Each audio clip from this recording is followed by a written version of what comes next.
यूहन्ना आरिफ का मुकाशफा और उसका 13वां बाब जो 18 आयात पर मुश्तमिल है। और समुद्र की रेत पर जा खड़ा हुआ और मैंने एक हैवान को समुद्र में से निकलते हुए देखा। उसके 10 सींग और 7 सर थे और उसके सींगों पर 10 दांत और उसके सरों पर कुफर के नाम लिखे हुए थे।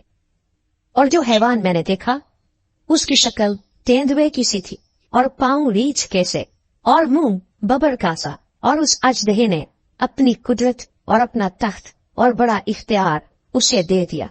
और मैंने उसके सरों में से एक पर गोया जख्मे कारी लगा हुआ देखा, मगर उसका जख्मे कारी अच्छा हो गया। और सारी दुनिया ताज्जुब करती हुई उस हैवान के पीछे पीछे हो ली।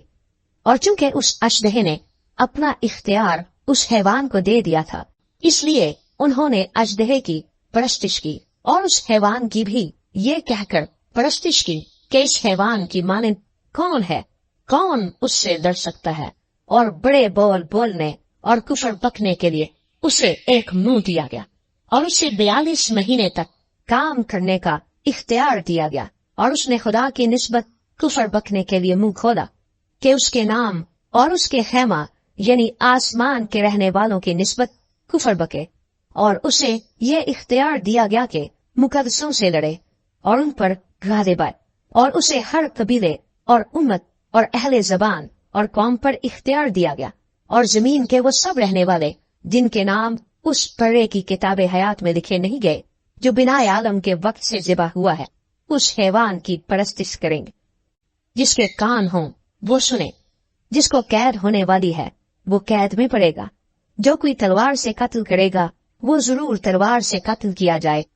मुकद्दसों के सब्र और ईमान का यही मौका है। फिर मैंने एक और हैवान को जमीन में से निकलते हुए देखा।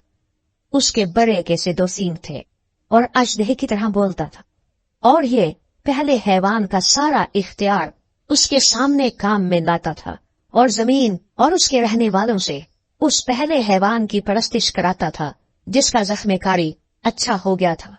और वो बड़े बड़े निशान दिखाता था, यहाँ तक कि आदमियों के सामने आसमान से जमीन पर आग नाजिल कर देता था।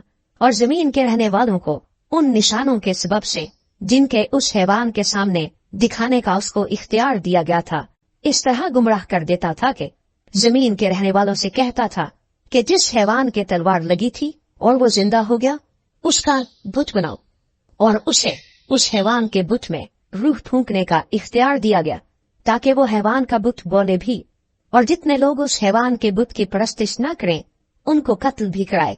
और उसने सब छोटे बड़ों, दौलतमंदों और गरीबों, आजादों और गुलामों के दाहिने हाथ या उनके माथे पर एक एक छाप करा दी, ताकि उसके सिवा जिस पर निशान यानी उस हैवान का नाम या उसके नाम का अदद हो और कोई खरीदो फरोख्त ना कर सके। हिकमत का ये मौका है, जो समझ रखता है वो इस हैवान का अदद गिन ले, क्योंकि वो आदमी का अदद है और उसका अदद 666 है।